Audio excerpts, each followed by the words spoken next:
How to access a subscriber's control panel in Plesk. At some point in time, you may need to access your customer's control panel, so let's see how to do that. Go to Customers. Click on a customer's name. Click Control Panel. And you're there. Notice that it indicates we're logged in as our reseller account next to the subscriber's name.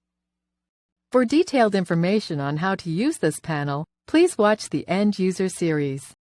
This is the end of the tutorial. Now you know how to access a subscriber's control panel in Plesk.